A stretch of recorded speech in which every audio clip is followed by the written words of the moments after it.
You know what no one thinks about when they're watching this movie that they should? They should be wondering, why is it that Candyman thinks he's such hot shit that you have to say his name 5 times? That's great. Or is it worse that everyone thinks that you have to say Candyman 3 times just to get him to appear like he's like Beetlejuice from the hood or something? I don't understand. Just so you know, though, in this entire episode, I will not be singing the Banana Boat song, so you can just go ahead and hit the music. Welcome to Half-Ass Movie Podcast.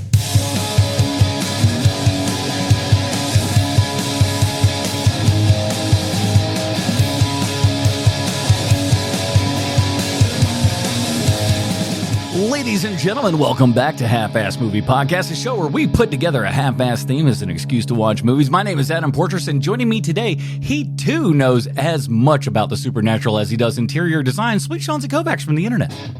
Why again are the ghosts going to Saturn?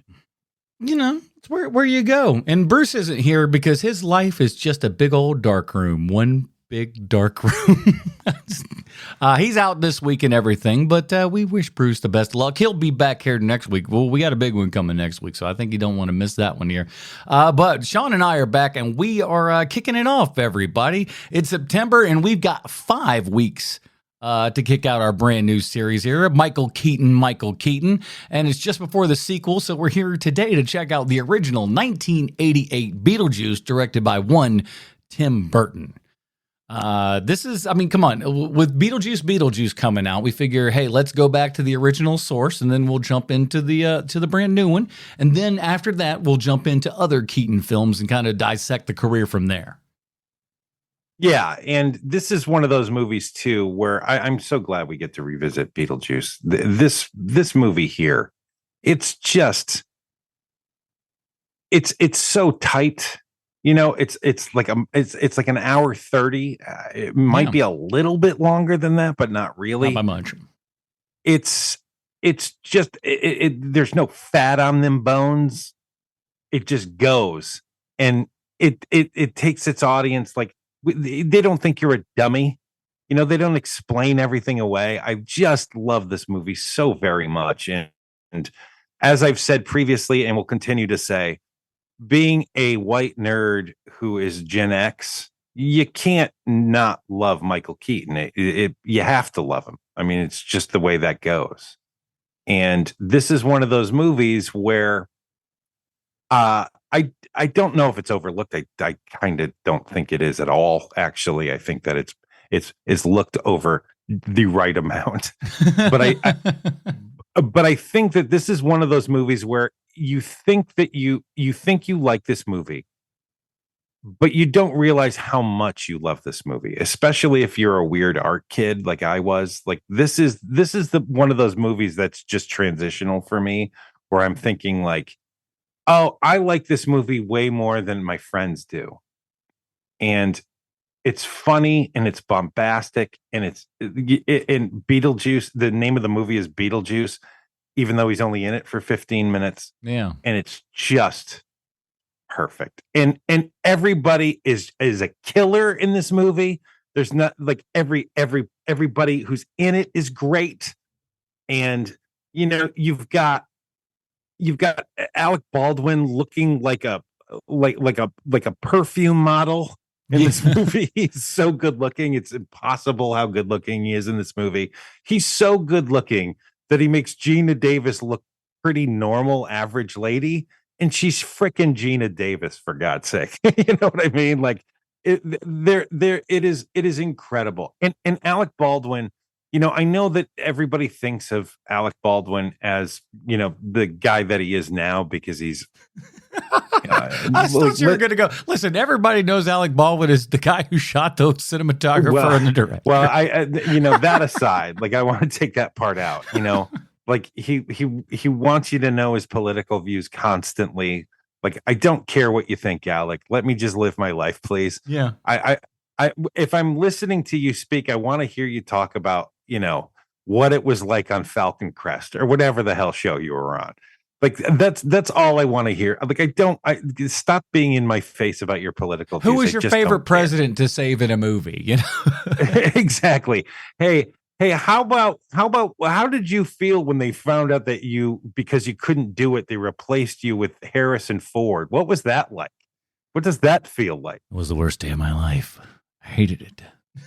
So, like there's just so much that happened perfectly to create this movie.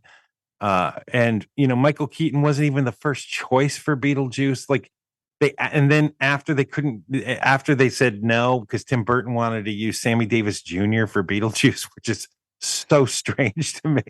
Who can take a sunrise? You want to see some snakes come out of my head, kid? Come on. And for anybody who is 25 years old, they have no idea who or under 25 years old, they have no idea who Sammy Davis Jr. is. I barely knew who Sammy Davis Jr. was when I was a kid. He was the guitar player for the Killers, right? I knew him as that weird old guy who held the golf tournament that they did 2 towns over from my house. That's who I knew that guy from. And he had a weird eye. And he seemed constantly drunk. I didn't know anything about the Rat Pack. I didn't know any of that stuff. So to have him as Beetlejuice, not the same movie for 13-year-old. Now why is my Sammy Davis Jr. thought, like, whenever I think of Sammy Davis Jr., this is terrible. I think of Billy Crystal as Sammy Davis Jr. Of course, though, because that's the era. Yeah. You think of Billy Crystal doing Sammy Davis Jr. more than you think of Sammy Davis Jr. It's true. It's like when people think of George Bush Sr., they think of Dana Carvey as George Bush Sr. more than they think of George Bush Sr. You know what I mean? It's just, you transcended it. Right. It's just the way it works, man. And so, the fact that they finally end up with Michael Keaton, the only reason why Michael Keaton was considered for the role of Beetlejuice has nothing to do with Tim Burton. It's the suits at the studio are like, hey, how about Michael Keaton? That's how he became Beetlejuice. And then when they asked him to do it, he said no. Multiple times he said no, I didn't want to do it. If you're handed this script, sit down with Tim Burton in order to say yes to do it. I mean, listen, if this came across your desk, though, you do look at this going, what is this? Well, do you know the story of the script to this movie? Because I just learned this recently. So Beetlejuice comes to be because there's a script that happens after the first Ghostbusters movie. And so studios are basically like, oh, that's what people want to see now. They want to see Ghostbusters. So let's give us your people are on the ghost train. Scripts. Let's get the ghosts going. And it's a very different script. Like Beetlejuice is far meaner and a bit of a killer, and he's not a sexual deviant like he is in this movie. Like it's a bit of a different script, and it's not nearly as funny. It's not a comedy like this is. And so, it is a comedy, but it's not nearly as, I guess, silly a comedy as this is. Yeah. And so it goes through a bunch of rewrites. Everybody who they option the script, but everybody who reads the script hates it because it's so strange. Then Tim Burton gets his hands on it, and he brings in his guy to script doctor the script, and then we end up with Beetlejuice after several years. But the problem is, no one can see what's in Tim Burton's head because it's so crazy. And at the time, there's no thing to tell people, well, it's a Tim Burton movie, there is no Tim Burton movie to show people. There's just Pee-wee's Big Adventure. So like nobody really knows how to describe it. So everybody hates the movie. Everybody who reads it hates it. Alec Baldwin hates it. Gina Davis hates it.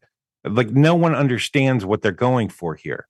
And it's only after a sit down with Tim Burton that Michael Keaton sort of understands what he's going for. And that's where you get that line, because Keaton says it in an interview where he's like, the way that the character was described to me by Tim Burton is that he's a man of all times and no time at all. And so once he figures that part out, he's like, oh, so then basically that's what this character is that he's not of any time at all. I'm the doctor. Got it. Right. And that's what that is, really, if you think about it. On the inside. Yeah, you're right. So he goes, so once Keaton signs on, then things start falling into place. And so one of the big hurdles for this movie is that production design is a very big part of Tim Burton's movies. Oh yeah. And he can't get the production designer that he wants.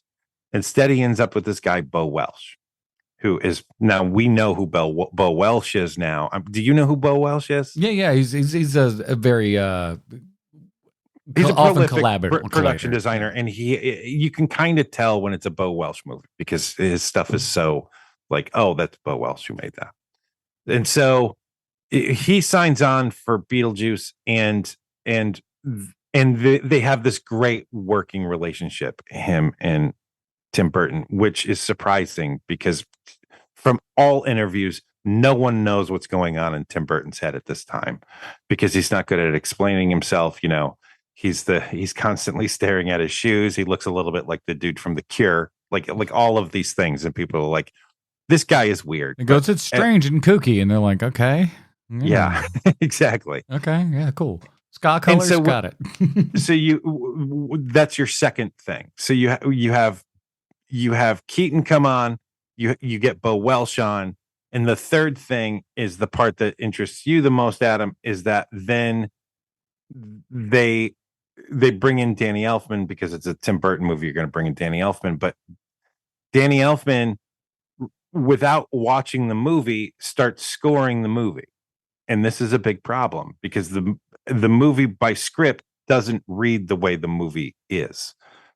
I've never read the script just to read the screenplay, but I would imagine that it doesn't.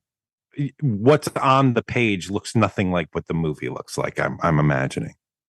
Not at least originally, I would think. So Danny Elfman has all this music that he makes for the soundtrack, and none of it works. And so once he watches the movie, he's like, oh, none of this is going to work. And so he basically decides that he's going to tell the story of Beetlejuice through the music, because when you think about it, that bombast Danny Elfman music that plays at the beginning of the movie is not at all the movie you're getting for the first half hour of the movie. No, not at all. But basically what he's trying to do, what Danny Elfman is trying to do, is signify to you, the audience, that this is the movie that this movie is going to end up being. We're just not there yet. And so, you know, when you get those helicopter shots of the New England town, of the fake Connecticut town that was actually shot in Vermont, like all of these things, that Danny Elfman music right now sounds right to our ears because we've been listening to Danny Elfman for 40 years now. Yeah. But at the time, it seemed weird to be listening to this bombast music as you're getting these like picturesque small New England town shots. Yeah, it's just like, are these helicopter shots? Are these miniatures? We can't even tell half of the time, and it's just like you do see the scene. Yeah, you can find the seam if you've seen it enough, because I've seen it, and I'm like, there it goes. There's the change. Yeah, but yeah, it is a little. It's that over the topness, and then it just kind of subsides, and then we kind of come back full force there and everything. But again, him and Burton's just working relationship is certainly an interesting one over these many years. The three of them, I think, and he doesn't end up using Bo Welsh for the first Batman movie. He ends up getting the guy that he wanted to get for his production designer for Beetlejuice on Batman. But then he goes back to Bo Welsh for Batman Returns, which makes sense when you watch Batman Returns, because you're like, this is very Tim Burton-y. Whereas Batman is Tim Burton-y, but not nearly as Tim Burton-y as Batman Returns. No, absolutely. All right. Before we get into all this, though, we do want to say a giant thank you to People's Sports Show over at patreon.com/HMP. We get a pre-show, post-show, Dinger Zone. And let me tell you, Dinger Zone this week, hell of a show. Hell of a show. We talk we talk about our top five, just me and Sean. Bruce isn't even here. Just Sean and I talk our top five Tim Burton movies for damn near an hour. So you know how I just went on for about 20 minutes about the big three when it comes to Tim Burton movies? Imagine that for a whole hour. We do that. If that interests you, That's the dinger zone this week. So patreon.com/HMP. Join up at any level. Whatever this show means to you, put that in a dollar form, send it out our way, and realize that you don't need to sit there and listen to 45 minutes worth of ads on a show and everything for crap that you don't want to buy. Just throw a couple of pennies our way. We love you so very much. And again, if it's $1, think about this. It's $1 a month. That's a rounding error. That's falling out of your pocket into the seats of your car. Fish that little dollar out there. Throw it our way. We really appreciate it. Thank you so much. Patreon.com/HMP. And we shoot us an email at halfassmoviepod@gmail.com. I think I've been saying the email address wrong on the air, and I think that's why we perhaps have not been getting as many emails. That said, I do have an email this week, but we'll do it a little bit later, just before we get to our final review there and everything, because it's in regards, of course, to today's movie, Beetlejuice. So let's get into it. Here's the IMDb plot line for Beetlejuice. As we know, IMDb always 100% correct in everything they say and or do. The spirits of a deceased couple are harassed by an unbearable family that has moved into their home and hire a malicious spirit to drive them out. Congratulations, IMDb. That is a very concise plot line. That's everything. I would say that's the best plot line I've heard on an IMDb review. For a while. It's been there. It's like like they don't get into too many specifics, but it is succinct. It's succinct. It tells you everything. It's one sentence. Not too shabby. Excellent job, whomever you may be. That must be somebody new.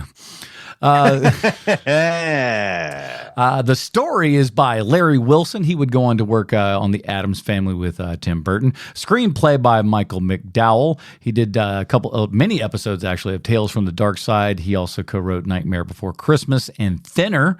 And Warren Scarron, who wrote Beverly Hills Cop 2 and also wrote some Batman 89 as well. This is directed by Tim Burton. Of course, did a ton of shorts. Your Pee-wee's Big Adventure back in 1985, just before this, and of course every Tim Burton movie after that. I don't know that I need to go through those films. You've seen them. You know what they are. This movie stars Alec Baldwin, Gina Davis, Catherine O'Hara, Jeffrey Jones, Glenn Shaddix, Dick Cavett, Robert Goulet, Winona Ryder, and of course our subject for this month, Michael Keaton. So it's 1988, Sean. How old are you? When are you seeing this? Is this a movie that you see in the theater? Were you hyped about it? What was the expectations? I did not watch this movie in the movie theater because 1988, Sean, it's not quite on my radar. It doesn't happen until it hits VHS, where it seems like me and my friends really start watching that movie. Like Pee-wee's Big Adventure was something you had to see in a movie theater. Beetlejuice was not, which was a mistake. I wish I would have seen it in the movie theater. I think that 88, I am 14. I'm 14 when this movie comes out. And it's one of those movies that it just seemed like they made great movies all the time in the 80s, like just over and over again. Like, you just go to the movie theater and you see one of the best movies you've ever seen. What's the big deal? You go to the video store, you pick up a movie that just came out on videotape and it's the best movie you've ever seen. I don't understand that. And maybe it's just the old man in me who's like, I don't like movies today. But back then, it seemed like this happened all the time. Where there's this hidden gem called Beetlejuice. You know what I mean? Yeah. It happened all the time, and so that's how I saw it. I'm sure, but I don't remember if I said it on the main show or on the Patreon. But this is a very transformative movie for me, Beetlejuice. I seem to like this movie more than everybody I knew. I like that it's silly and funny and a little bit scary, and that you can feel the hyper creativity just sparking off of this movie as you watch it, even today. And for as big a movie as this is, it still feels just so small and handmade and just perfect. And like I said at the top of the show, it is an athletic 130 minutes. Like you are, it's not 130 minutes, an hour and a half. Yeah. And it's just what it's like. It comes out of the gate immediately. The movie you're getting within 10 minutes. you know exactly what this movie is going to be, and it's just so pitch perfect, and everyone's throwing their best heat. I mean, Catherine O'Hara comes in from the top rope in this movie, and you're just like, well, this is her best performance ever, probably, right? And then you've got Alec Baldwin, and you got Gina Davis doing great straight men work. Like they're the perfect straight people. Like you believe that they're good and pure, and all they want is to be left alone so that they can just enjoy their home in their little New England town. These things are great. And Winona Ryder, who is just so perfect in this role, and she basically does the same thing later in Edward Scissorhands. Um, Probably not so young though. I think of her as a little kid in this movie. I don't think of her as a little kid in Edward Scissorhands. Yeah, she's like 15, 16 or something in this movie. Like in actual reality and stuff. And I by the time you get to Edward Scissorhands, again, I don't know the years, but she at least feels like she's 18-ish. She feels like a high school kid. And this is another, it felt like, your star-crossed lovers kind of deal. Right. And she feels like almost like a young phenom in this movie. She feels like a naturalistic kid actor.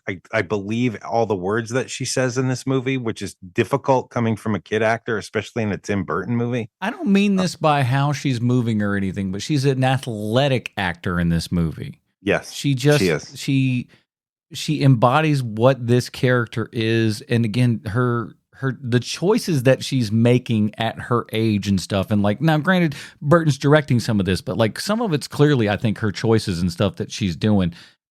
Really effective, very naturalistic. And and for an odd character, that's a weird thing to say, but it absolutely works. And it's everything from the design of what she's doing to how she's interacting to how Burton frames her and stuff like that. I don't know how the planets aligned as well as they did for that. And it's so weird because when you see her as an adult now, like that first season of Stranger Things where she's just slappy in the face with her hammy acting, versus what she's doing in this movie as a kid, and it's night and day. I mean, don't get me wrong. I think she's perfectly suitable on Stranger Things, and I think that I'm glad that she got a career resurgence from that role. But man, she is something to behold in this movie. Whereas in Stranger Things, it's like she feels like she's going to jump up and grab the boom mic and start chewing on it. Really, I mean, it feels like she came off of a soap opera or something. Whereas this feels like it's a goth kid, but it's with heart. Like this is like not the angry goth kid. This is the sad goth kid that we're looking at. Like it's a really great performance. And it's not the only one. Like it just happens over and over again in this movie where you're like, well, is this their best work? Is this the best thing they've ever done? It happens again and again. I think the only actor you can't say that about is Jeffrey Jones, unfortunately, because Jeffrey Jones is always going to be the principal in Ferris Bueller's Day Off to me. However, if you take that role away, this role's pretty darn good. It is, although he is also great in Amadeus. I mean, he's so good in that movie. Well. But this movie, he's totally good in, but it's the only performance where I'm not like, is this their best work? Is this the best thing they've ever done, acting wise?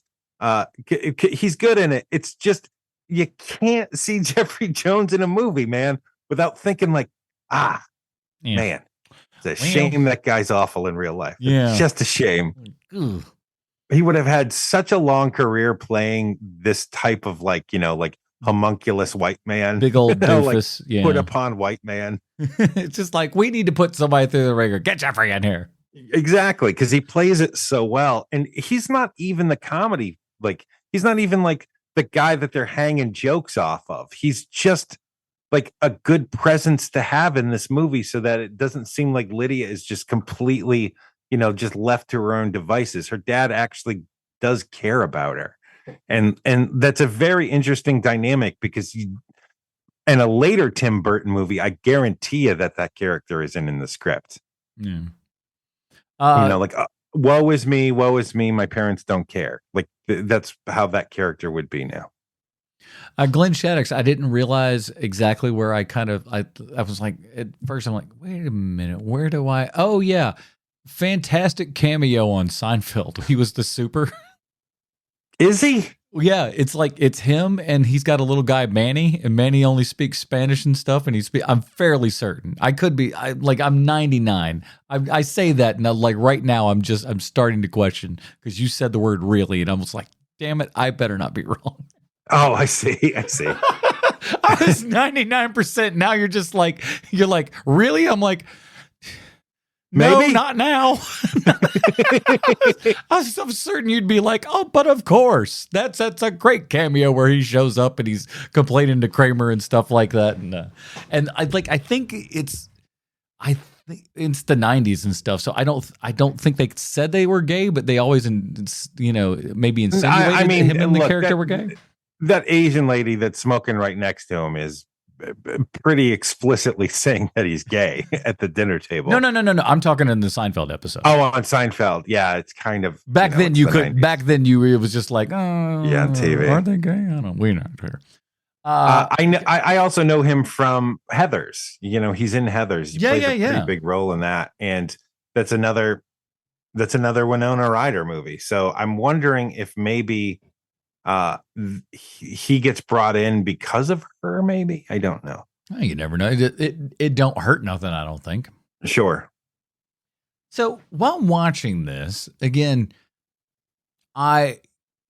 great understated Alec Baldwin performance from somebody that's a lot more showy than this normally. It's funny, man, because I think of Alec Baldwin, I always think of him as like a lesser than actor, but when he's in the right thing, God, he's so perfect. Like, I mean, is 30 Rock nearly the show it is if he isn't in it? I don't think so. He's a large component. You got to have him in that movie or in that show, or otherwise it's not the same show. And I think the same thing with this movie. He's not, you're not hanging jokes off him. Like he's the straight man. He's the guy that like has to make Beetlejuice as believable a character as possible, which he's doing. Like he's really great in this. But my God, what a handsome man. Jesus, I can't get over how handsome that dude is. He's so good looking. It's distracting. And it hurts my eyes to look at him sometimes. That's how handsome he is. And the funny part is like, I don't know how you ended up watching this. I ended up buying it off of Apple. It was like $5 and it was 4K and everything. The transfer looked fantastic. And so like it's like the transfer almost so good that you're just like, when was this shot? Like how is Alec Baldwin looking this young in this movie? Because it was just like crazy. Same thing with Gina Davis, who I just saw in the Channing Tatum movie Blink Twice. And so how is she in that? Well, her character is like a drunk and a crazy person. So like, of course, because now that she's got some age on her, she just can't be a lady. Yeah. And the funny part is like, and I didn't catch this bit, but she's playing Tatum's sister. I don't know how that works out. Huh? Yeah, I thought. Okay. While the movie was going on, I was just like, that's clearly his mom, right? And then later on, they go sister. I'm just like, what bullshit are you peddling here? No. Yeah, get out of here with that. Like you being a little nice here. No, but she's really good in this as well. She is. She's great. Also a stunner in this movie. She's so gorgeous in this movie. But she also, this is like the early signs of, Gina Davis can kick your ass, because she's the one who's in control of the two of them. Oh yeah. She's the one who punches the sandworm in the face so that they can get away. Like she is the one who has her shit together. It's not Alec Baldwin. Alec Baldwin is just like a really nice guy who loves his little model town. I think Tell me what you think about this. I think Gina Davis did like a great kind of service, like early with The Fly and stuff with Jeff Goldblum, because that's Yeah. somebody that you got to like really be able to kind of tango with, because Jeff's a force of nature, that guy and stuff, and they were dating at the time, and so but you have to have somebody that can kind of bounce off of that, and I would bet that relationship and that movie and everything helped kind of just strategize what's the word I'm looking for, but just put her up in that kind of spot to where she could have characters like this where you were absolutely believable that she was kind of running the show. Yeah, I mean, this is the thing that I have been railing against for a million years on our dumb podcast, which is that you can't have 100-pound woman kick a 350-pound guy's ass. Like, that does not work. That looks so stupid. You look like you don't know what you're doing when you make a movie like that. Gina Davis is not a 100-pound woman. Gina Davis could kick your ass in real life. Gina Davis was almost on the Olympic archery team because she's that good at archery. She's like, she's physical. She is an athlete. Clearly, she is somebody who has such an expressive face, but such a normal, like acting prowess. Like her acting is grounded, but her facial expressions say everything that she's wanting to say, so that you can go up against anybody. You can go up against Jeff Goldblum's The Fly. You can go up against Beetlejuice. You can go up against Madonna playing softball, and it works. All of it works because she is just a natural actor with an incredibly Bob Hope like expressive face, where like when she is amazed by something, you don't find it like oh okay, You're not searching for what her thoughts are. Right. It's not dull surprise on her face when she's acting, and it totally works for this kind of just weirdo movie. But you never feel like she's dialing it up to over like an oversaturated point either, to where that's what I mean. And that's what I mean when I say that she's a very naturalistic actress with just a super expressive face. So she can like put a foot in both lanes, and it totally works. Which people are, if we're honest with ourselves, that's how most people are. That's how most people are. They have varying degrees of their personality. but actors aren't that way, man. You're right. They're vacuous nothing people. There's nothing behind the eyes half the time. But with her, she's just like a person who's an actress who's beautiful and can do anything. You know what I mean? Like you can put her in a drama, she works. You can make her the president of the United States, you believe it. You can have her be a hired assassin, you believe it. You can make her a pirate, maybe not. Indy car driver, perhaps not, but probably not. But she's great, and she, like Tim Burton, had like this period of time where everything she did was awesome. Even right up to The Long Kiss Goodnight, which is the most underrated action movie ever made, and she's amazing in it. And then she's just playing like a simple housewife in this movie, and she's also great in It. She's so good. She's so good. Still staying in it. It's working. How many?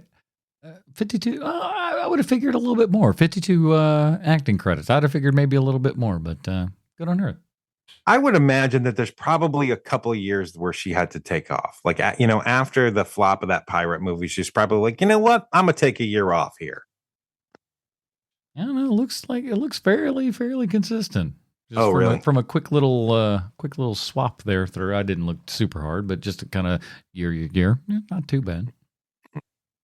Catherine O'Hara, we touched on her just half a second here, but boy, so good. The only other person in this movie where like, if I didn't know that Michael Keaton was going to be bringing the pain and the heat with his performances, I would have been like, Catherine, you got to tone it down a little bit because you are absolutely stealing this movie. Yeah. Like, she is so unbelievably good in this movie. Everything she does is like weird and quirky and funny. And she dials up the anger and then immediately shuts off to be sweet again within the span of like 3 seconds. Yeah. She has She's that. so good. And she just has, like you said, because she has that ability to kind of go quiet and softer in there and everything, she's, I think, probably a much better actor than she ever gets credit for. I think everybody goes, oh, she's super funny, and she is. I think she's probably a much better dramatic actor than I think most people would probably suspect, but she doesn't do a ton of that stuff because she's darn good at the comedy. Well, and it's kind of the problem with her when it comes to a dramatic role is that she has a face that's funny. Yeah. You know what I mean? Like she's just naturally funny. The second I see her, I want to start laughing. You like seeing her irritated. That's a fun look. You know? know? My God. Like, is anybody funnier when they're angry than her? She plays angry.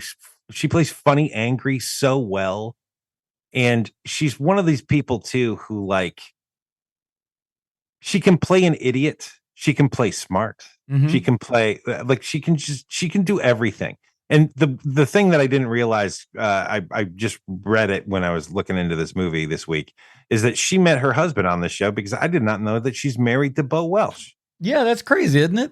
It is crazy. I had no idea. I love the part that, like, did you hear that more or less Burton was just like, hey, just go talk to her, man. He's like, yeah. I didn't even think I could do that. It's like, why? Me go talk to an actor? No. It's like, okay, maybe I'll go text it in the end and sure shoot. And I was like, that's not bad. Not too bad. So let's talk about that for half a second, because that's one of the things that while watching this, I was really kind of looking at, and I just really want to get your thoughts on just the production design of all of this, the whole damn thing. Because that's one thing that you can look at with Burton stuff is like the art direction is very specific and very Burton. Yeah. Just like what are your kind of overall thoughts and stuff? Because like, first of all, what would we call either one of these houses as far as like the interior and stuff goes? What are these designs pre and post conversion? Well, I mean, the original is just slop American farmhouse. Like the way the house is originally is just like an American modern farmhouse. Like it's lovely. It's nice. It's what you would expect to see in like the farmland country of Connecticut. It's literally what it would look like. Mm-hmm. And there are people who definitely do kind of lean into we are living in a house in New England in the farmland of Connecticut. Like there are people who do that. Mm-hmm. And so that's basically what that is. But because it's Burton, also a lot of the furniture and a lot of the appliances are from the 50s and 60s, not what would actually have been in that house at the time, which is a nice touch. Because it's the thing that you've been talking about since we started talking about Burton, which is that it's out of time. You know, like you can't look at a Burton house just like the normal people in the house before all the craziness happens. Just when, before they're dead, they're in the kitchen, they're in the dining room, and it just looks like it could be anywhere. It could be any time. Yeah, it's and like this looks like it could go anywhere between the 50s up until today. You just don't like save for technology stuff. It's like it could be anywhere. It could be any of that. Because the technology is all over the place. Like literally, if you look around the house before they start gutting the place, it looks like the TVA, honestly, from Loki, because everything is from something else. Like that oven would never be with that stove, that microwave. I don't think there's a microwave in the kitchen because I was looking for one. But like the style of phone that they have, like just stuff like that. When you start looking around, like it's like, oh, this is all out of time. Like this is not. Yeah. None of this belongs. None of this technology belongs with each other, and it's done on purpose, which is really smart. Because and it's really something that you look at and like I said, it is that auteur unmistakable Tim Burtonness of it, that when you look at that, you know who did it. You know who did it. And if somebody else does it, you know who they're aping. Right. And there's not really that Burton kitsch that's happening in the house, which I was kind of surprised by, because I thought I remembered that he really kitsched it up, that mm-hmm. like 60s,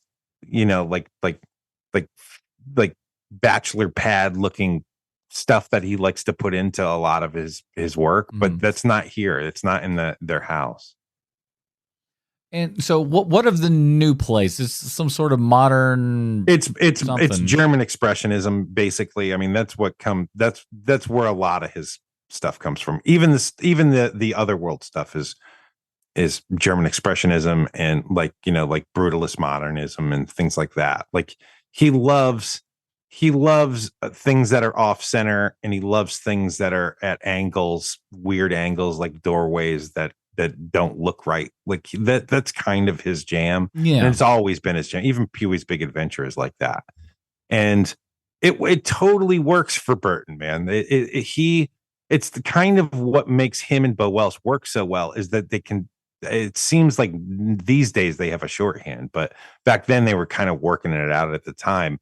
And I do miss the working it out phase because it was a little more subtle than what you're going to see in something stupid like the Charlie and the Chocolate Factory remake, And the thing is that it's like they're not afraid of taking weird chances.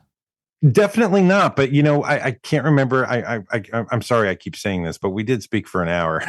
But I can't remember if we talked about it on the main show or on Patreon. But he is so sure of that he is right in his choices, and it's so obvious when you're watching this movie that everything from what does the attic look like to the stop motion animation of the sand snake, that's all Burton. Burton knows what he wants that to look like, and he's right. I mean, that's the thing about it at this point in his career. He is absolutely right with everything.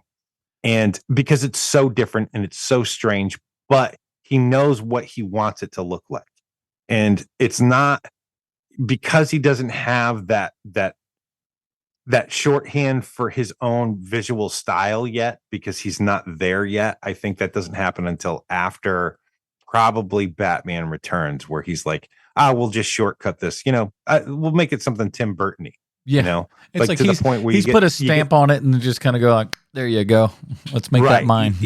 Right. Like look at something like Alice in Wonderland. The thing that really kills that movie is that it's just so computer generated. Like nothing feels tactile and made with human hands, where Beetlejuice feels all made with human hands. And I'm not just talking about whether it's the special effects. I mean, like when it comes to like shot compositions, even like he would shortcut that these days. The what Saturn looks like, where it would just all be done on a computer. Whereas at the time, Saturn feels so small because they probably had to shoot it on a green screen. You know what I mean? And it just looks so much better because he's such a strange person, and it's just perfect. And that was one of the interesting things with me, because the time that I grew up with this, like with Beetlejuice, like I was aware that Beetlejuice was obviously a character and stuff like that. I was a scaredy cat kid, so there was no way I was watching this. Like even as tame as this movie is, to be honest, even that, no bueno. But for me, a lot of my kind of knowledge and language of Beetlejuice and everything came from the animated cartoon, which again, it's another wild and crazy time here in the 80s where we were just taking any kind of cinema product and turning it into a cartoon, be it Beetlejuice or Police Academy, Rambo. There's so many of those weird ones where you're just like, what a bizarre turn. But at least for me, it's kind of who Beetlejuice is, because for Beetlejuice, like you said, he's in this movie for less than 15 minutes, and he is the star of the Beetlejuice show, right? And we live in the kind of neither world and everything. Now, I'm not going to tell you a lot of the stuff because I ain't watched the show in forever and a day, but you got all of the crazy, wacky Tim Burton-ness of it, just like for 22 minutes an episode and stuff. And it like the wild and crazy stuff, like your merry-go-round head and stuff with that you see in this stuff. Like they just took it up to 1,000,000 degrees and everything. The costume changes and everything. Like it was Beetlejuice all of the time. I remember liking it as a kid. I remember also getting the Blu-ray years and years ago when it came out, and it had a couple of the episode segments and stuff on that Blu-ray, and it's also on the Apple one that I just bought for like $5. So I'm going to go back and watch them. Nice. I'm going to go back and watch them between this one and the next one. So I'll talk about those next week. But I remember going back on the Blu-ray and like putting the first one in and watching it, and it was just like I was like, oh my God, were we dumb kids? Yes. The answer is yes. Were we like it felt like short bus kind of stuff, like real, like bad for cartoons even kind of thing. But the thing that I know about the Beetlejuice cartoon versus your Police Academy cartoon, your Rambo cartoon, is that the Beetlejuice cartoon was massively successful. That it got multiple seasons. It has people who know the cartoon more than they know the movie. And not for nothing, a lot of that I think also is very well attributed to Danny Elfman's score, which is just amazingly, fantastic. Because so is the score in? That was my next question. Is the score in the cartoon? Oh yeah. Yeah, it is. Yeah. I mean, it's like the score, the font. I mean, it's weird how they make Beetlejuice in comparison to like Keaton and stuff. And I was watching, say for one or two scenes, but they're doing it for comedic effect in the movie. But in the cartoon, Beetlejuice is a little more pudgy. Oh, is he? I don't know why. He's got a little gut on him. Funny. I'm like, and I'm watching this, so I'm watching back. I'm just going, did Beetlejuice kind of have a little gut? Was he a little bit out of shape? And you're looking at him like, no. He does in like one scene because it's for a gag. Right. But no. And I just thought that was kind of odd. That he's just kind of a little fat guy in the cartoon and stuff like that. Doesn't quite sound like Keaton or whatever, but he's got great disgusting teeth and everything. And then, of course, there was probably like a little Ren and Stimpy kind of thing in there every now and then. It's just like, how kind of gross can we get for the kids and stuff like that? But I like the sandworms delved into the cartoon a whole bunch. That was like a big giant element of it and stuff. So when you go back, years later and then end up watching the movie, you're just like, where the hell is Beetlejuice? Should there be some Beetlejuice in your Beetlejuice movie if we're taking it's some almost stuff a from half hour before you see him, and it's a commercial. He's shooting a commercial where he plays a cowboy, like used car salesman. So let's talk about this for half a second because it's a bone of contention with me, at least. The whole Beetlegeist thing. What's the deal? I think that probably originally that was how you spelled his name. But just saying Beetlejuice.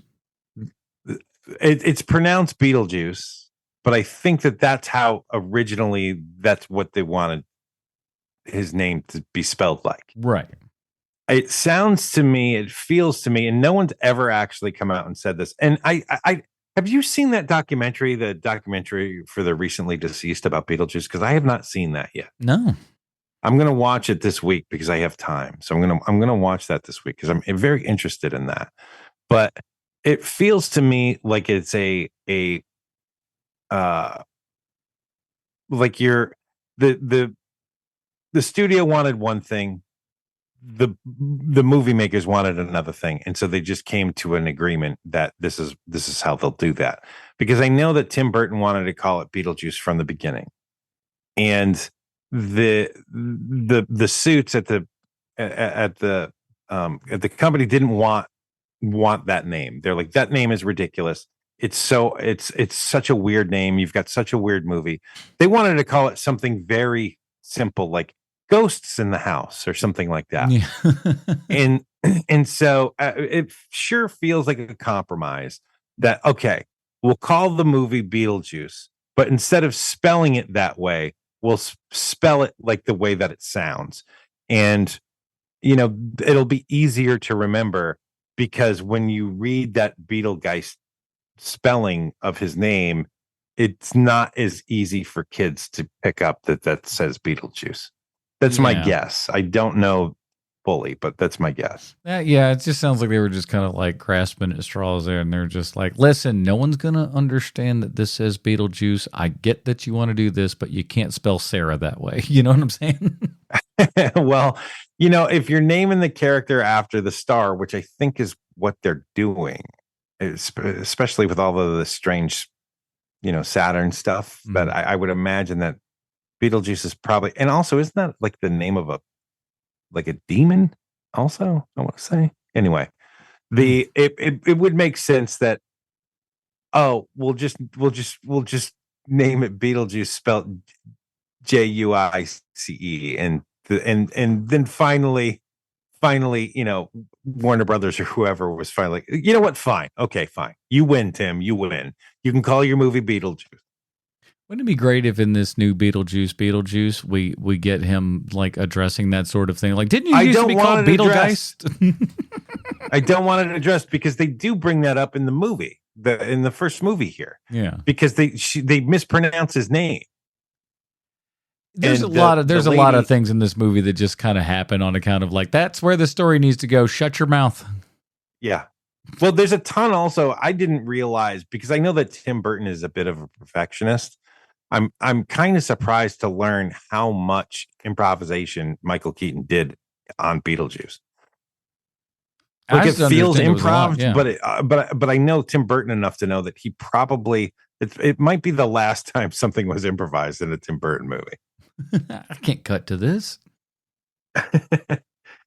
So, I mean, what about like the man of the hour here and everything with Keaton? What's it about? I mean, because like I said, less than 15 minutes worth of screen time in here. He's the title character. What gives? He destroys. He is by far the best part of an ensemble cast, that everyone is doing their best work, and it doesn't matter because Michael Keaton comes in and absolutely takes the movie from everyone. And it's not even close.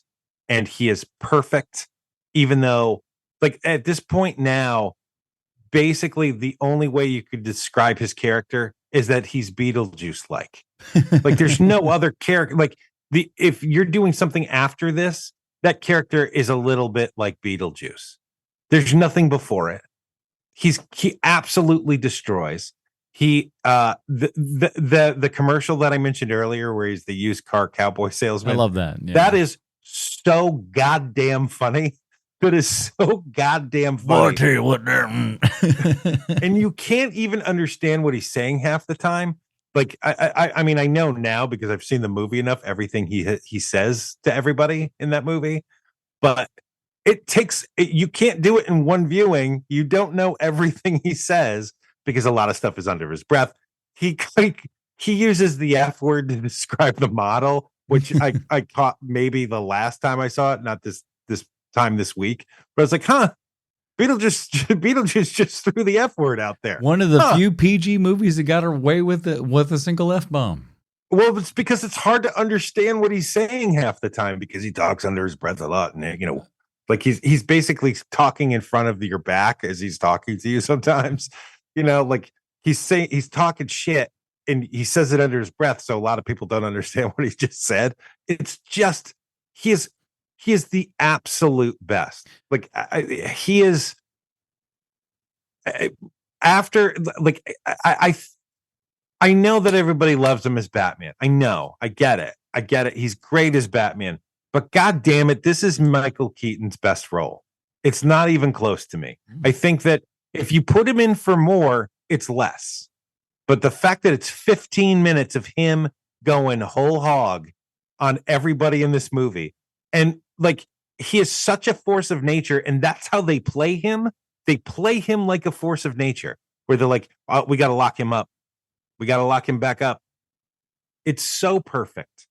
And he's so good at it. And he even does the thing that I love to see with comedians. And I know that he was a stand-up comic, but he wasn't a stand-up comic for very long, and he wasn't very good. But he does the thing that comedic actors, when they're really great, are doing a great job. And it's the thing where he's like, it's the scene where he's like, and I've seen The Exorcist 127 times, and it just keeps getting funnier. Like that part, you know. But the first part of that is he goes from this really bombastic, like, hoo, ha, hey, ho, hey, Beetlejuice, and then when they're like, well, can we see your credentials? and he stops on a dime, and he goes in a very erudite voice. He starts speaking. I studied Juilliard. Well, I did study at Juilliard. Like it's just so perfect. And I'll say this, the cartoon took a lot of, like, while it's not doing a Keaton per se, like the personality of Beetlejuice that was, that Keaton clearly brought to the character here and everything. Because like you said, the majority of these lines and stuff are improv or whatever. A lot of that sentiment really got brought over to the cartoon, like you said, with the commercial, him changing costumes and characters and stuff like that. They dug into that a whole bunch more and everything. So they really took, a lot of the cool elements and stuff like this and, put it into a cartoon form for kids that, at least for me at the time, worked. I like how disgusting he is too. Like he's really gross. Yeah. Like I know everybody loves the part where he opens up his jacket pocket and he spits in it and he's like, I'm going to save that for later. Like that's a very, that does not seem like something that was written by someone else. That's some crap. It is a very Michael Keaton line for sure. But like, he's just gross, period. Everything he does is gross. Like he's sitting on that couch and he starts rubbing the cut in half lady's legs. She's like, hey, stop it. Sorry, I didn't see you sitting there. Yeah, he's just kind of a roaming scumbag. He's just so scummy and it's just great. And he's having the time of his life. And it's just the best. I love this movie so much, and Michael Keaton is the best part of this movie. What do you think of him in this movie? Do you like him in this? I think he's fine. Like, I will say this. I have not over the years been the biggest fan of this movie. I don't dislike it. I don't hate it by any stretch of the imagination. I just think it is certainly of its particular time and is okay. I think he's fine in it. But again, it's just like, there's not a ton for him to do. And like the entire movie itself feels like a lot of interesting, well, maybe not interesting, I don't know if that's even the right word, but a lot of sketches, for lack of a better term, just kind of parsed out within the entire thing. There's scenes, if you will, of this, that, and the other, and they're fine. But the story itself it's blocky. It's just like I said previously, there's a lot of like, this is happening because that's what needs to happen to make this story go. So shut up and we just kind of go with it. But it's a dreamlike reality, and like a lot of Tim Burton stuff thing is where you're just kind of, flowing along as the tide takes you there and everything. And if you can grasp along to that tide, you're fine with it. But if not, sometimes it can just hit you wrong. And it hit me wrong for many years.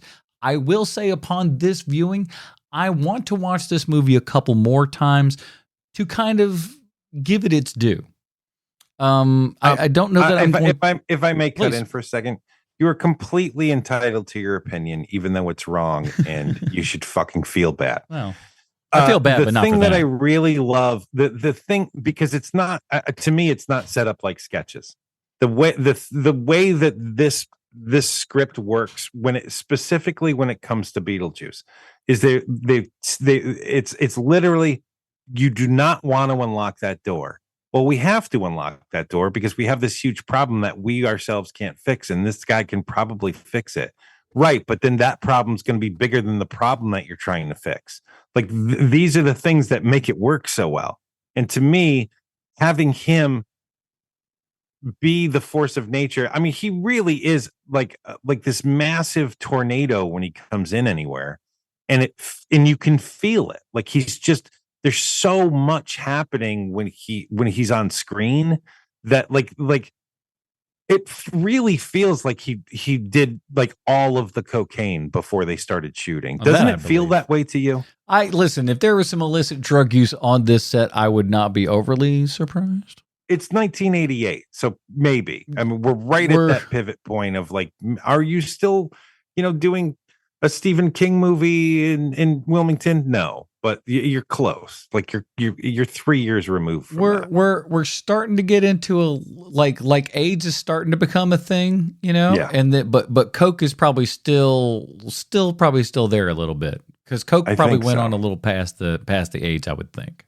I think so. But like he is, I couldn't believe how fast he is in this movie too. Like he moves fast. Like he speaks fast, he moves fast.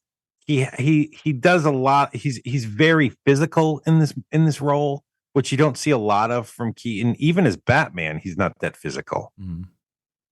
And I just enjoy the hell out of the performance. And having him be the locked door, that you need to unlock this door to bring him in. Now we need to get him back in the locked door. How do we do that? Mm-hmm. To me, that's the fun and games of this movie, is that like we need to get him back in here. Like when they keep trying to say his name 3 times so he can go away again, and he stops everybody at it's just so good, man. God, it's good.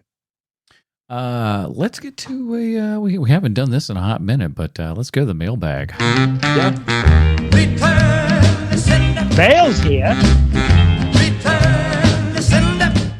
This one comes to us from our buddy Noah. Noah writes to us, "Hey guys, just want to send you a note on this coming week's episode, Beetlejuice. We're also covering over on the How We Sees It podcast in preparation for its sequel, so I figured I would write in with some thoughts. First off, was this movie good or just good for its time? Does it really hold up as an enjoyable rewatch or just one of those funny dance number scenes? Was it difficult to see Jeffrey Jones as anyone other than Ed Rooney? I think we talked about that for sure, especially after watching Ferris Bueller's Day Off so recently. Lastly, was it just me or was Catherine O'Hara kind of hot? She's a crazy in a she crazy but hot kind of way, or is it just seeing an adult rather than as a teenager? Well, I think there's probably a little column A, column B. Anyways, keep up the great work on the podcast, which is my go-to of Monday morning listen. Noah of the Dark Woods, co-host of the How We Sees It podcast. Noah, to answer your first question, it is impossible for me to know if this is something that's just great for the time or if it's still great today. I can tell you that I watched it with as much enthusiasm yesterday on the plane ride back to Atlanta as I did 5 years ago, as I did when I first saw it. For me, this movie is it's such a hallmark of my movie watching experience. It's one of the things that made me realize that I'm weirder than most people, because I loved it so much when I saw it.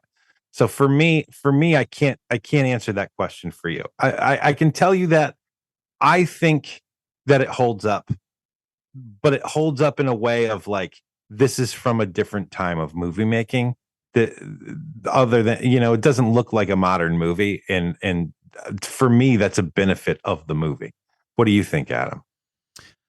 Let me take those rose-colored glasses off you for a little bit because I think they need some polishing. No, this movie, it is good, but I do believe it is certainly of a time. There's at least a good portion of this, like I said, that has that Tim Burton out of timeness that does help curry this in its favor. So I think that's definitely a good thing that works for it. But yeah, I think that this is certainly an of its time thing. And as much as Tim Burton screams out from this thing in every way, I don't know that this is necessarily him at, the peak of all of this. I don't think he's quite there just yet. And I'm interested. I will say this, after this kind of rewatching, I like Beetlejuice every time I see it a little bit more. It's not a movie that I've gone back to, several times over or anything. But every time I do watch it, I like it a little bit more. And this time it did kind of like give me like okay, I don't know what they're going to do. I have zero expectations for what this sequel is, but at least there's a part of me that wants to see what this gang is going to do this many years later. So at least to a degree, and seeing, again, knowing that Beetlejuice was in this movie for less than 15 minutes and they're going to do somewhat similar, as is my understanding, in the next Beetlejuice film, that's got me at least intrigued as to what avenue that we're going to go down. Because Alec Baldwin and Gina Davis, not in this, of course, but I'm curious. And again, not knowing anything is the greatest gift of all. Yeah, I literally don't know shit shit about this thing. I really don't. Have not watched a single trailer. Nope. Beetlejuice. Nothing. I know nothing. And so, like, at least there's an element of that that's fun to me for what's kind of coming up here and everything. And I oddly enough, my high watermark for Beetlejuice is just Beetlejuice. And I know that that's, will be different for different people. But for me, it's not the highest in the world. But like, I wanted to at least meet this particular level. And for me, that's not the super highest. So perhaps I might like Beetlejuice. I don't know. I can't imagine that it's going to match it just because he's not the same kind of filmmaker. And Michael Keaton isn't the same level of performer anymore. No, we're all very different people, 30 plus years later. Winona Ryder looks like an old version of herself. Like I don't mean that. Like I know. Well, I got news for you. We sir. all do. We're all older versions of ourselves. I know that's some dumb shit I'm saying here, but it looks like she's been in like the dryer and it's just shrunk and been that entire size the whole time, and she never got to full adulthood. Or I don't know. You've seen the pictures of her at the thing. She I don't know. That's all I could say. That's all. She looks like she's dressing up like the character. I'm like, what the hell's going on here, my man? So Noah, to answer your first question, like I cannot look at this movie any other way than just for how much I love it. It was so I'm so in the bag for it that I can't tell you whether it is, but I think Adam's probably a better marker for that. To answer your next question, is it just you or is Catherine O'Hara kind of hot in this movie? She ain't kind of hot. She's just plain old original flavored hot in this movie. She's kind of crazy in it, which, I have a history of that in the past. Yep. But she's gorgeous in this movie. And the fact that, she comes from basically the Gilda Radner school of like, I am a pretty girl, but I have to hide it so people think I'm funny, is kind of the way that she lived forever. So for her to kind of be able to like hot it up a bit for a movie is kind of interesting. And she does in this movie. I mean, they do give her the crazy hair on the side of her face, but like, she's just a gorgeous lady in this Which was movie. the style at the time. No, it never was. No, none of this. Nothing in this movie was the style of anyone's time ever. It's of Tim Burton's time. Let's be honest. Come on. There's no human being that just goes like, you know what? I'm going to walk into work today looking like that. Exactly. Yeah, she's just gorgeous in this movie. And I think that because of we live in a different time now where you can be just like a super hot lady and tell jokes and people are like, oh, that funny lady is also hot. Yeah. Like that's not a big deal anymore. But during the time of her coming up through Second City, that was not the case. You could not be a hot lady and be funny at the same time. It's not her fault, it's society's fault. But that's basically what she and Gilda Radner had to do. So very good. Let's close up the mailbag. Bale's here. And again, if you want to send us an email, I'll give you the correct email address, halfassmoviepod@gmail.com. And I'll actually put in the show notes and stuff this week so we actually link the correct darn thing. There you go. Well, let's get down to it. Well, a couple quick questions here. Michael Keaton, we're on Michael Keaton. I think I know your answer to this particular question, but could there be anyone else other than Michael Keaton who could inhabit said Beetlejuice role? Not only do I not think anyone can do it, but I'm trying to think of somebody who is the equivalent to Michael Keaton's career at this time, because Michael Keaton is a comedic actor during this phase of his career, and he is not yet a household name. Like he doesn't become a household name until Batman, where like even my parents know who Michael Keaton is at that point. But before Batman, he's basically a comedic actor who's in some big comedies. I mean, Mr. Mom was a huge hit. Night Shift is a huge hit. Gung Ho is a huge hit. But I don't know if everyone in America knows who he is at that point.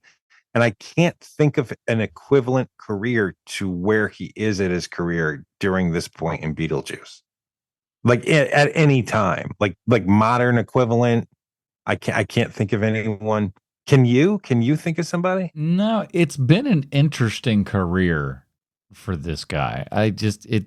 And you're right. This one is such a kind of singular performance and stuff. If you put another person in that role, I don't know if it's quite the right thing. I'm just trying to think of like, it's tough to think of who. Holy shit! I just thought of something. What age Adam. at this time? I just thought of something. You know, the closest we get to this character is the character of Drop Dead Fred. Oh yeah, he's the closest we get to Beetlejuice, and that is not a good movie. No, that was a movie that like I remember, and I think all the '90s kids remember seeing the trailer for Drop Dead Fred a million times because it was, I don't know how, but it was just something that just got played a whole bunch, and then like nobody saw it, or the people that did saw it thought it sucked. But then nowadays, there's a handful of people who really like that movie. Mm-hmm. We call them insane people. So. But I mean, it's the same style of performance where you have somebody coming in from the top rope on purpose, who's supposed to be this bombastic personality who is like, you know, a tornado. Oh, I think I put it together. Huh. The answer you're looking for, and I think we're almost at the damn near. I'd have to look up the actual dates here and whatnot. But your answer for this is one, Howie Mandel. Oh, wow. You know what? Howie Mandel could have totally done this role. I don't think it would have been as good. It's not the same. But he could totally have done it. You're absolutely at that time. Howie Mandel could have totally done it. You're right. That's the only other person I think that could come close to it. It's not the same thing, but at least it would have a vibe. And it wouldn't be as good, but he could do it. They could still make the movie if it was Howie Mandel. Absolutely, that's a perfect choice, Adam. I don't know how I pulled that one out, but it was just like it was that's roaming really around good. there, and I'm like, And and another guy that do cartoons, you know, so it all comes full circle.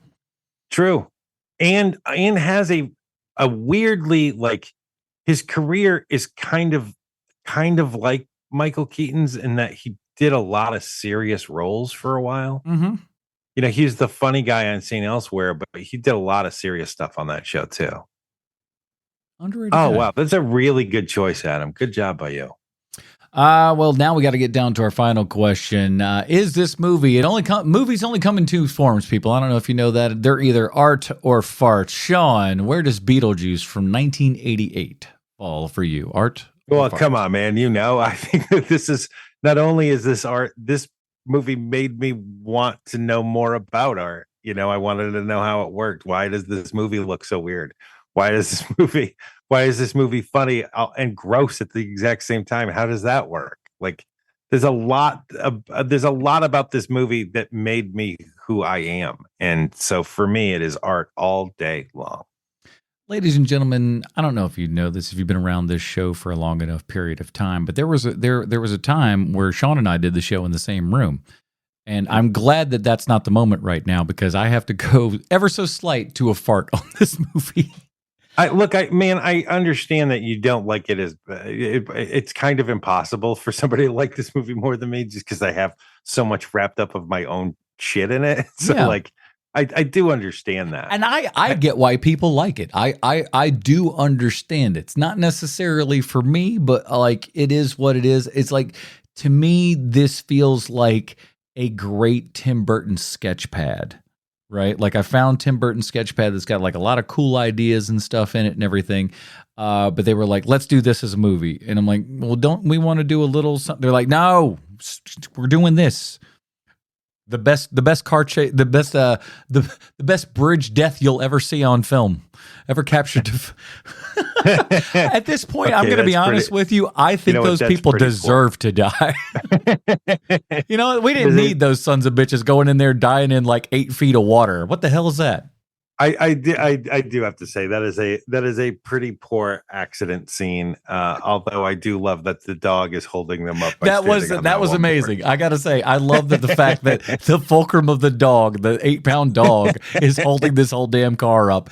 They see it. The dog walks away, and these dumbasses drowned in 10 feet of water. It's the stupidest thing I've ever seen, but somehow I do love it because it is quite that dumb. You're not going to hurt my feelings by not liking it. I understand this movie isn't for everybody. I really do. And I don't know if I would feel the same way if it weren't Michael Keaton, if I didn't see it at the perfect time. Yeah. If I didn't realize that I was the weird art kid because of this movie, this isn't the genesis of that, but this is the thing where I'm like, this is like, part of the steps of knowing that, of like, I think I might be weirder than other kids. Yeah. Like, this is the movie. Well, that is it, everybody. We got the first one in their can for a new series, Michael Keaton, and we're going 360 degrees with our pick. So normally you say 180. We are actually going 360 as we're headed out to the cinema to see if it was a good idea to revisit this film some 36 years later with a sequel. I mean, we do it all the time, but do we do it as well as we do it all the other times in this movie? Oh, wait, no, we don't do it. We do it terribly all the time? No, maybe so. It's pretty rare where the sequel, the 40-year later sequel, is better. History always says it's better. So join us next week when we check out the latest film from Michael Keaton and Tim Burton, Beetlejuice. The movie's so nice they named it twice, I believe, is how they are selling that to the public. That's not. I just made that up. But Sean, until next week, where can we find other things of ours on the internet? I've got a new show that's going to be coming up pretty soon. I have been out of town for a lot of this last month, so I haven't been able to work on it very much, but I have a Patreon exclusive show that's going to be dropping fairly soon called Shawnzy Like Spaceships, where each week I review some sci-fi movie that I'm hoping is a little gem of a movie. Gem it up, man. So you're watching Gem and the Holograms is what I just heard? If it were a good sci-fi movie or hopefully a good sci-fi movie, it would be part of it. But that movie, not a sci-fi. That falls movie. under hard sci-fi. So perhaps it's not right for your show. I get it. Probably not. Probably not. So check all that out, everybody, and it's going to be a good time here on the old Michael Keaton month, I believe. And I believe we're going to have a good time. At least I will. I will very much enjoy all of the movies we're seeing this month. So we will get into all of that good stuff next week. For the absent Bruce Leslie, Sweet Sean's Kovacs from the internet, I'm Adam Porters, reminding you that the only difference between art and fart is an F.